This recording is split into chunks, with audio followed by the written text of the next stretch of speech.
tarde a todos e todas. Estou muito grata por participar deste evento, quero agradecer o convite do Praxis. E vamos então começar com o tema dessa palestra, que vai ser o transtorno de ansiedade social e estratégias de enfrentamento. Eu vou abrir aqui o PowerPoint para vocês poderem acompanhar. Então, esse é o tema que eu fui convidada para falar. E aí, nós vamos partir primeiro de uma caracterização desse transtorno. Para isso, eu vou apresentar a definição contida no Manual Diagnóstico e Estatístico de Transtornos Mentais, na quinta edição, que é o DSM-5. Então, esse transtorno, ele é caracterizado principalmente por um medo ou uma ansiedade acentuados acerca de uma ou mais situações sociais.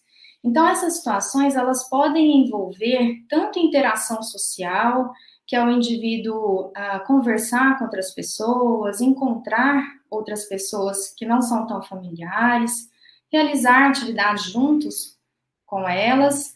Pode ser situações em que ele é meramente observado, fazendo alguma atividade, mesmo simples como comer alguma coisa, beber, caminhar, né, fazer qualquer tipo de coisa, e também situações de desempenho, né, então que esse indivíduo vai desempenhar alguma função, algum papel, alguma atividade, por exemplo, falar em público, como aí a gente tem um exemplo apresentando um trabalho, né, proferindo uma palestra. Então, todas essas situações, elas vão ser consideradas ansiogênicas para esse indivíduo. Por quê? Na base dessa ansiedade, nós temos ali a ideia de que esse indivíduo ele vai ser avaliado de uma forma negativa pelas pessoas que o cercam, né? Então, ele teme que as pessoas pensem que ele é chato, que ele está sendo chato, enfadonho, pouco inteligente, ou que ele está sendo até mesmo arrogante. Então, assim, apenas uma avaliação negativa, sempre uma avaliação negativa das outras pessoas. Ele também teme ofender as pessoas por algum gesto, alguma palavra, alguma coisa que ele faça.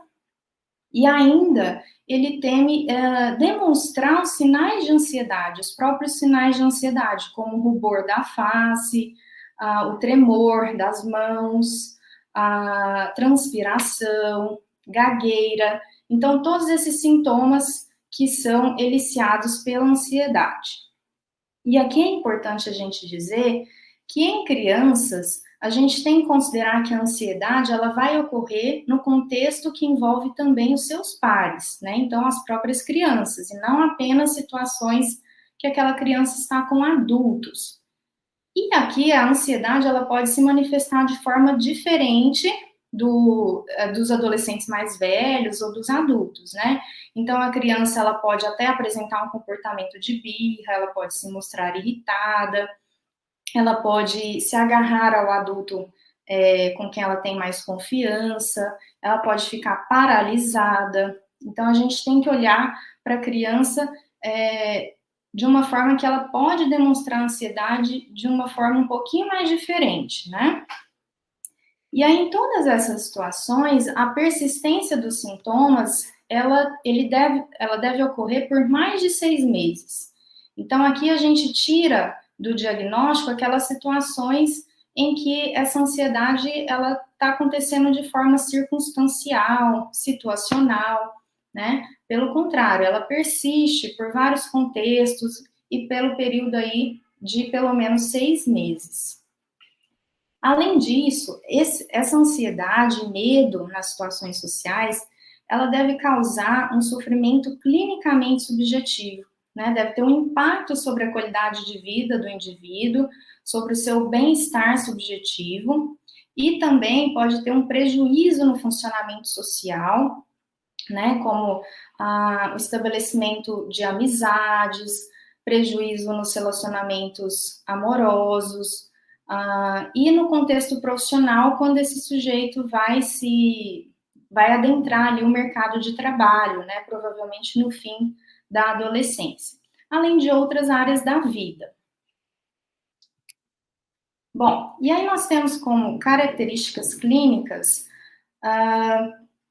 algumas características, então, que esses indivíduos comumente demonstram, justamente nessas situações sociais, né? Então, eles podem se mostrar inadequadamente assertivos ou muito submissos, eles podem apresentar uma postura corporal muito rígida, demonstrando, então, tensão, né? Que eles não estão se sentindo à vontade, estão tensos. O contato visual muitas vezes é inadequado, e aí a gente precisa diferenciar esse sintoma como algo que provém da ansiedade, diferente lá do diagnóstico do transtorno do espectro do autismo. Muitas vezes esses indivíduos têm uma voz extremamente suave, eles são muito tímidos, né? Mas é aquela timidez excessiva, muito exacerbada, não é apenas um traço do temperamento do sujeito, né? Mas é uma timidez muito exacerbada, eles são mais retraídos, eles são menos abertos em conversas, então se colocam menos, compartilham menos informações com outras pessoas, deixam de emitir a sua opinião.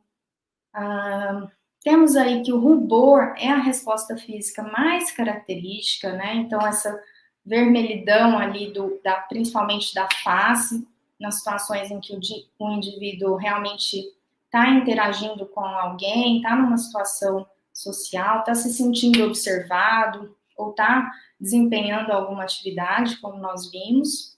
Mas temos outras características, que é o tremor, a palpitação, a transpiração em excesso, às vezes uma gagueira na fala. E aí também é importante a gente ver que a automedicação com substância é comum, né? Então a gente está falando de crianças e aí principalmente de adolescentes, onde a gente deve estar atento para essa questão da automedicação com o uso de substâncias, porque os adolescentes muitas vezes vão fazer isso numa tentativa de amenizar esses sintomas, né? De reduzir esses sintomas nas situações de interação social. Então, muitas vezes é o álcool, é a nicotina ou outras drogas ilícitas que o sujeito vai buscar para lidar com esses sintomas.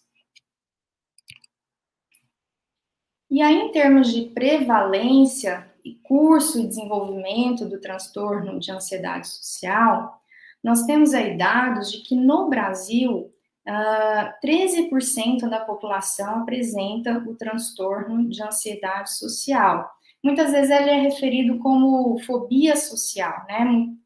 Em alguns artigos, algumas pessoas ainda conhecem esse transtorno pelo termo de fobia social. E aí isso equivaleria a aproximadamente 26 milhões de brasileiros. A maior prevalência, assim como em todos os outros transtornos de ansiedade, é maior no sexo feminino. E ela se torna mais pronunciada, essa discrepância de gêneros, ela se torna mais pronunciada em adolescentes e jovens adultos. Então, as meninas, né, as adolescentes e as jovens ainda vão apresentar mais o transtorno do que os meninos e jovens. A idade média de início desse transtorno é aos 13 anos de idade. Então, essa faixa aí dos 8 aos 15 anos é a faixa de maior incidência de manifestação dos primeiros sintomas, tá? E a média fica, então, em torno dos 13 anos, que é bem esse período de entrada na adolescência, né? É bem um período, então, em que o indivíduo, o adolescente, ele vai começar a se interagir mais socialmente, para fora do núcleo familiar, se inserir em diversos grupos, criar relações e laços mais fortalecidos com seus pares, e aí é onde esse transtorno acaba se manifestando, né, se tornando mais evidente, claro, para aqueles indivíduos que já possuem uma pré-disponibilidade ao seu desenvolvimento. Então, aqui nós temos que a maioria dos indivíduos, ele desenvolve o transtorno antes de completar 20 anos. Então, antes de entrar na idade adulta, né? A maioria vai desenvolver o transtorno durante os anos da adolescência.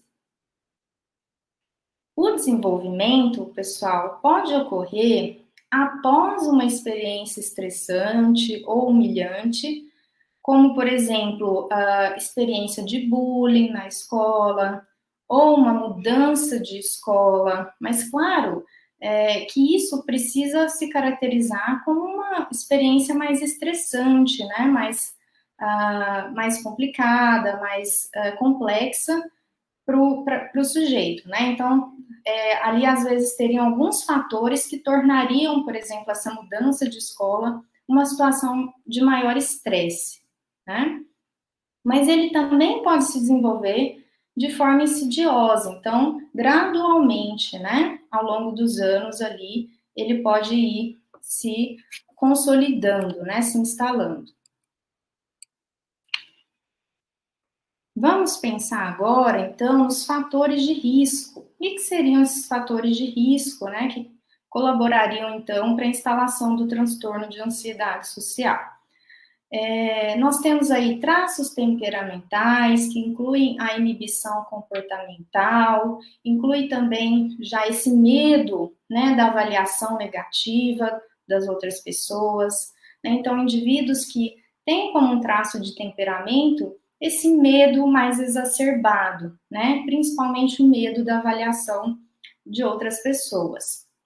Temos também fatores ambientais, que é como eu citei para vocês, pode ser essa experiência de maior estresse, uma experiência que foi humilhante, que foi um pouco mais até traumática, né? Então, nós temos isso como fatores ambientais, até o próprio contexto onde esse indivíduo se desenvolveu, talvez pais mais ansiosos, né? Uma família de pessoas mais retraídas, mais ansiosas, e nós temos também os fatores genéticos, que são aqueles que também vão se manifestar muitas vezes por essa interação gene-ambiente, tá? Então, a gente sabe que pessoas que têm na família antecedentes de outros indivíduos com transtornos de ansiedade têm maiores chances de desenvolver algum tipo de transtorno de ansiedade também, né? Então, esse é o fator genético. E aí nós temos como consequências funcionais, consequências para a vida do indivíduo, uma série de questões, né? Como a evasão escolar nos anos de escola. Então, são adolescentes que muitas vezes não concluem o ensino médio, né? Então, eles saem da escola mais cedo e por isso tem um déficit escolar e acadêmico importante, né? Então, isso vai significar que eles podem não também se inserir no ensino superior, né, ter um trabalho, um trabalho que não vai ser bem remunerado. Então, isso tem uma série de impactos na vida daquele sujeito, né, a longo prazo também, não só imediatamente, mas a longo prazo. Temos aí os prejuízos no bem-estar e na qualidade de vida, né, muitas vezes são crianças e adolescentes que deixam de se envolver em atividades de lazer, porque muitas vezes essas atividades de lazer envolvem outras pessoas, envolvem grupos, né? Por exemplo, os esportes, as atividades extracurriculares que significam ali que o indivíduo vai ter que se relacionar com outras pessoas, e como isso é uma situação de ansiogênica, esses indivíduos acabam deixando de usufruir desses momentos prazerosos de lazer. Como eu disse aqui, nós temos prejuízos no emprego, na própria produtividade no trabalho a longo prazo, né, quando chega o momento de se inserir no mercado de trabalho. E temos aí o prejuízo no status socioeconômico e nas relações interpessoais, considerando as futuras relações amorosas que esse indivíduo vai estabelecer, né? Então, com parceiros futuramente. Eu vou dar uma olhada aqui no meu cronômetro para ver se está tudo ok. E vamos seguindo. Bom, em termos de comorbidades, que são aqueles outros transtornos, aquelas outras condições clínicas que geralmente aparecem associadas com uma condição, aqui no caso do transtorno de ansiedade social, nós temos um dado importante, né? Que esse início, o seu início, geralmente precede outros transtornos de ansiedade, né? Então, ele pode sinalizar aí que outros transtornos de ansiedade podem aparecer como comorbidade, tá? Então, ele geralmente antecede esses outros transtornos, exceto o transtorno de ansiedade de separação e as fobias específicas que se manifestam ainda mais cedo na infância, tá? Mas como vimos, o transtorno de ansiedade social, ele tem um início na idade média de 13 anos, que é na entrada da adolescência. Temos também como comorbidade o transtorno depressivo maior, né? Então, a depressão pode aparecer junto, por quê? Porque muitas vezes esses indivíduos acabam se isolando socialmente, né? O que geralmente ocorre é que eles evitam as situações sociais porque elas são extremamente ansiogênicas. Então, como um mecanismo de defesa, né, que muitas vezes é realmente disfuncional para esse sujeito, ele acaba evitando entrar em contato com isso que o aflige. Então, ele deixa de se envolver socialmente, de se inserir em grupos, de realizar atividades onde ele vai ter que se relacionar com outras pessoas. E isso pode, sim, levar ao desenvolvimento de uma depressão. Nós temos também os transtornos por uso de substâncias, pois como vimos anteriormente, aí pensando em adolescentes, principalmente, né, e nos adultos, eles vão buscar essas substâncias que possam, nem que for ali no momento, né, de ansiedade, reduzir esses sintomas e permitir que eles consigam se interagir com outras pessoas. Então, eles acabam buscando a nicotina, o álcool, e isso pode gerar uma dependência química dessas substâncias. Temos também o transtorno bipolar, o transtorno dismórfico corporal, o transtorno de personalidade evitativa, e em crianças, em específico, temos como comorbidades comuns o autismo de alto funcionamento e o mutismo seletivo. Em relação agora ao próprio tratamento, pessoal, nós temos dados aí de que apenas metade dos indivíduos procura tratamento, né? Então, em torno de 50% das pessoas que apresentam esses sintomas vão procurar tratamento. As outras 50% ficam convivendo com esses sintomas, né? Com uma série de prejuízos para a vida delas. E mesmo as pessoas que procuram o tratamento, essa metade aí dos indivíduos, vai procurar ajuda depois de 15 a 20 anos convivendo com sintomas. Então, como a gente viu que ele geralmente se inicia ali nos primeiros anos da adolescência, eles vão passar toda a adolescência e vão entrar na vida adulta com todos esses sintomas e com todos os prejuízos, né, que eles acarretam na vida daquele indivíduo, até ele procurar uma ajuda, né? Então, isso é muito importante a gente se conscientizar de que é importante o indivíduo buscar ajuda o quanto antes, né? Porque aí a gente viu como temos outras condições associadas ao transtorno quando ele não é tratado, né? A própria depressão, que é comum por conta do isolamento social, né? Além dos prejuízos acadêmicos, profissionais, nos relacionamentos interpessoais. Então, é muito importante o tratamento. E qual que seria, então, o tratamento para crianças e adolescentes, né? Pensando especificamente nesse grupo. 2 tratamentos são recomendados. É a farmacoterapia, e aí na literatura é trazido principalmente o uso de inibidores seletivos da recaptação de serotonina, que são os antidepressivos mais modernos, né? Então, esse seria um tratamento que o psiquiatra iria prescrever, que iria acompanhar, mas também temos a psicoterapia, e aí, nesse caso, temos maior evidência para terapia cognitivo-comportamental, né? Temos mais evidências da sua eficácia, dessa abordagem de terapia. E nós encontramos na literatura que ela é eficaz tanto realizado de forma individual quanto em grupo, né? Então, a forma individual em grupo apresenta aí resultados na remissão desses sintomas, na minimização desses sintomas, no ensino de estratégias e habilidades para lidar com os sintomas do transtorno de ansiedade social. E aí eu vou trazer agora para vocês, né, que é justamente, então, o que seriam essas estratégias de enfrentamento que a gente encontra aí na literatura, né, principalmente essas estratégias que são ensinadas no contexto da terapia cognitivo-comportamental para o enfrentamento, então, das situações ansiogênicas, né, as situações relacionadas às situações sociais. Um grande objetivo da terapia cognitivo-comportamental é a reestruturação cognitiva. Então, aqui nós temos uma análise dos pensamentos e crenças associados às situações sociais. Como nós vimos, esses indivíduos, eles acreditam que as pessoas estão o tempo todo avaliando-os de forma negativa, né?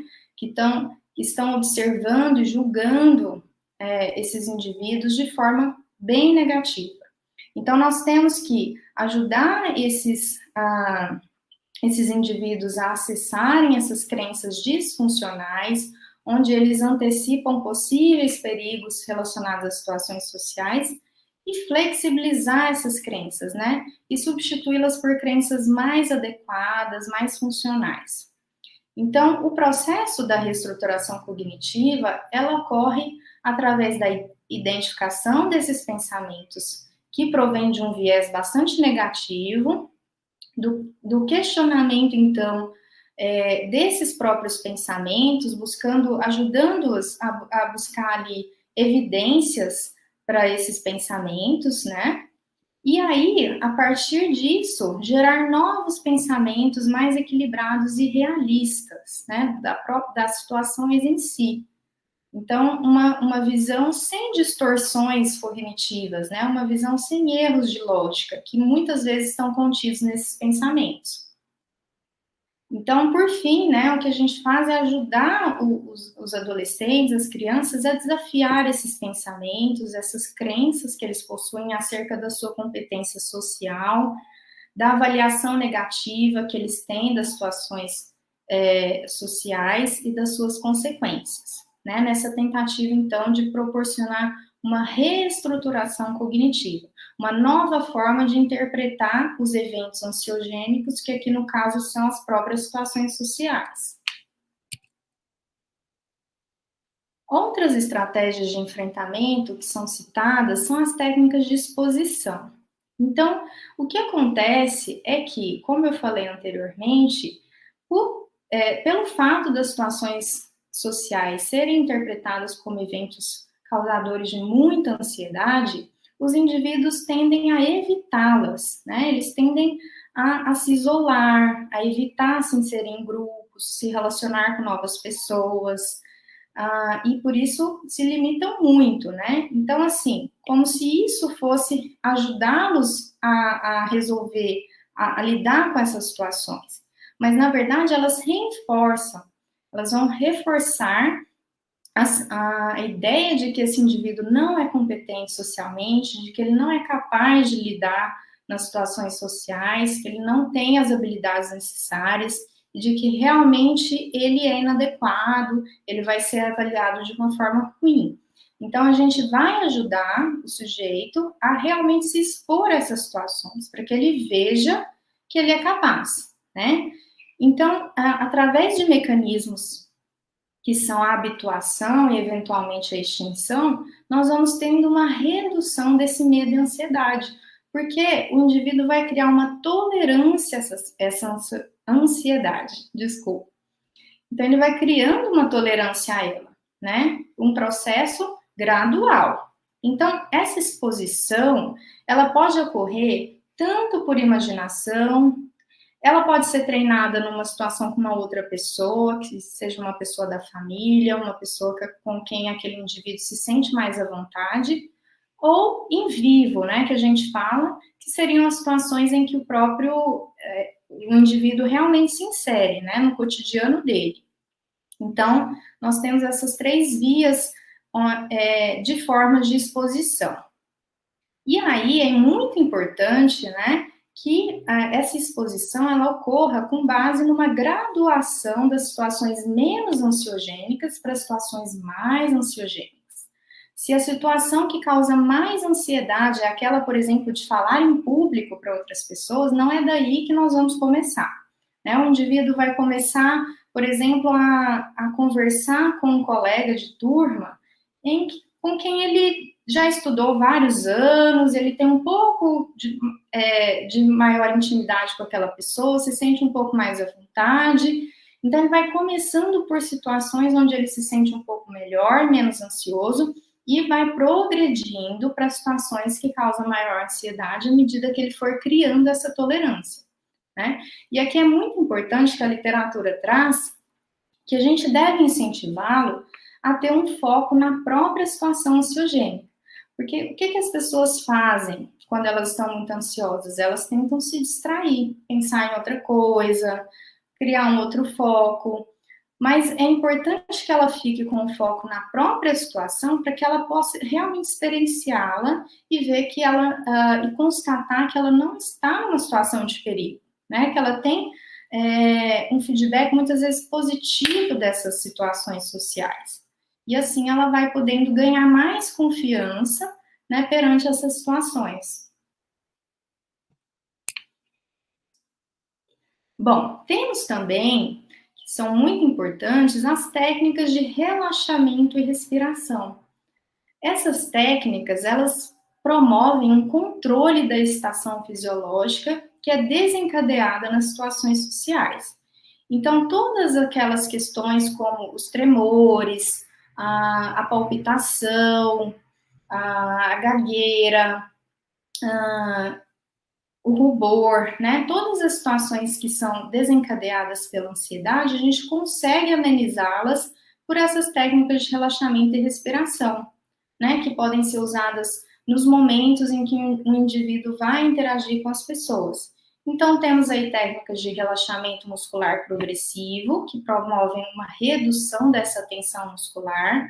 Então, o indivíduo ele vai propositalmente contrair grupos musculares e depois aprender a relaxá-los para ele poder ver essa diferença de quando ele está tenso, nervoso, para quando ele consegue se sentir mais relaxado, mais tranquilo, tá? E ele vai poder usar isso nas situações de ansiedade.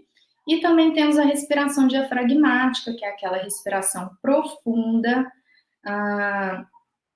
que vai, então, promover uma maior oxigenação cerebral de todo o organismo e também vai diminuir a ansiedade, diminui a frequência cardíaca, as palpitações que são desagradáveis e acabam aumentando a ansiedade do indivíduo no momento, né? Então, essas são técnicas muito úteis também para o controle da ansiedade. Temos aí também o treinamento de habilidades sociais, tá? Então, apesar desses indivíduos muitas vezes não se queixarem de dificuldades nas habilidades sociais, a literatura traz que mesmo esses indivíduos se beneficiam do treino de habilidades sociais porque eles se sentem mais aptos a interagir com as pessoas, tá? E também reduzem aquela ansiedade da forma como eles vão ser avaliados por essas pessoas. Por quê? Porque eles têm um aumento ali do repertório comportamental, eles vão ter uma redução de comportamentos indesejados, eles vão ter também uma redução da inibição comportamental e da evitação, porque eles vão se sentir, então, mais aptos, né, com esse repertório, a ter iniciativa de se engajar socialmente. Tá? E só para citar aqui algumas habilidades sociais que seriam importantes reforçar, desenvolver, treinar com os indivíduos que apresentam um transtorno, seriam, por exemplo, a assertividade, a resolução de problemas interpessoais, né, por exemplo, em situações de conflitos, a cooperação, o autocontrole, comunicação, expressividade e iniciativa.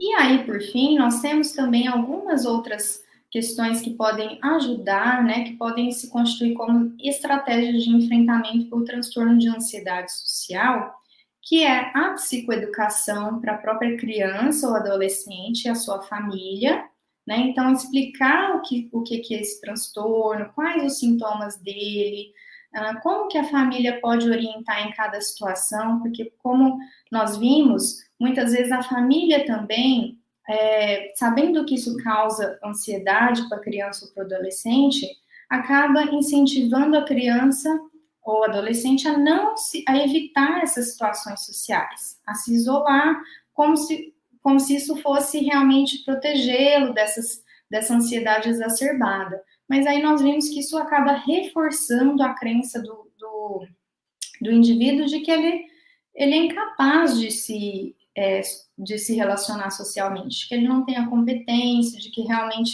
é uma situação ameaçadora, que causa muita ansiedade, e ele deixa de desenvolver estratégias para lidar com essas situações. Então, essas orientações precisam ser feitas aos pais e cuidadores, né? Temos aí recomendações gerais para os transtornos de ansiedade, também de uma forma geral, e que podem auxiliar, né, nesse controle da ansiedade, que é a prática de atividade física regular, alimentação saudável, a prática de meditação, e aí citando principalmente o mindfulness, e uma higiene do sono adequada. Então, são essas as estratégias de enfrentamento, pessoal, que são mais descritas na literatura. Então, elas podem acontecer tanto numa situação de terapia, de psicoterapia, com auxílio do terapeuta, né, seja de forma individual, seja em grupo, e elas também podem ser usadas pela própria criança, adolescente, suas famílias, né, ou outros profissionais que podem auxiliar aí esses sujeitos a lidarem com esses sintomas. Bom, essas são algumas das referências dos artigos que eu utilizei, além do DSM-5, se vocês quiserem pesquisar. E eu me coloco à disposição para perguntas, para comentários. Realmente estou à disposição para que vocês trouxerem aí, se ficou alguma dúvida, se tem alguma necessidade de esclarecimento. Mais uma vez, eu quero agradecer muito o convite. É um tema muito interessante, muito importante da gente abordar e me coloco à disposição.